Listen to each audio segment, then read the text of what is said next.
Welcome, everyone. Today we are diving into the fascinating history of Japan from the very beginning.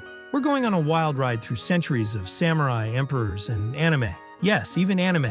But first, let's start the journey with their mythology. It all starts with the gods.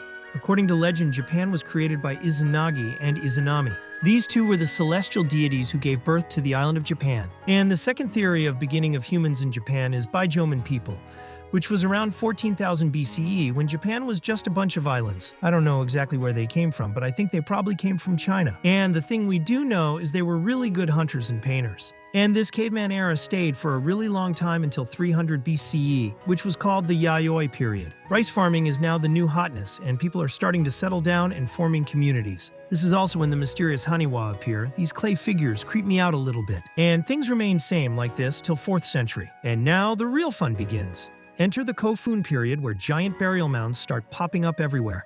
I mean, who needs a simple grave when you can have a massive dirt pyramid? But one major thing that happened around this period was the arrival of Buddhism.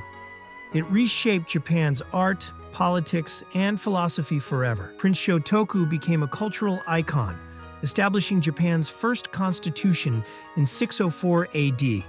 Temples like the Horyuji built during this time still stand today. Now, the Heian period rolls around and suddenly everyone's obsessed with poetry and courtly love. It's like a real-life historical romance novel, but with way more elaborate hairstyles. Japan's emperors became figureheads, and powerful clans like the Fujiwara ruled the land, but chaos was brewing. Now, things get a little more dramatic. The samurai emerge, and Japan enters a period of constant warfare. Think of epic battles, political intrigue, and enough sword fights to make Hollywood jealous. These legendary warriors were bound by the Bushido Code of Honor.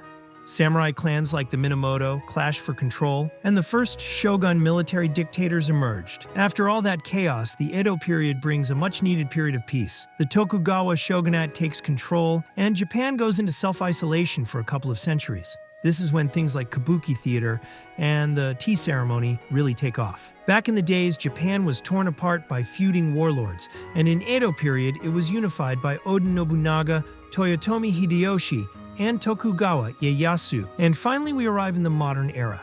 Japan opens its doors to the world, and things start to change rapidly. Commodore Perry's arrival in 1853, leading to the Meiji Restoration in 1868. Overnight, Japan transformed into a modern industrial power. Japan's rapid rise had consequences. Japan defeated Russia in 1905 and joined the Axis powers in World War II. And after the devastating atomic bombings of Hiroshima and Nagasaki in 1945, Japan surrendered. But out of the ashes came a miracle. By the 1970s, Japan became a global economic superpower, producing iconic brands like Sony, Toyota, and Nintendo. Japan blends its ancient traditions with cutting-edge technology. It's the birthplace of anime, sushi, and some of the world's most futuristic gadgets.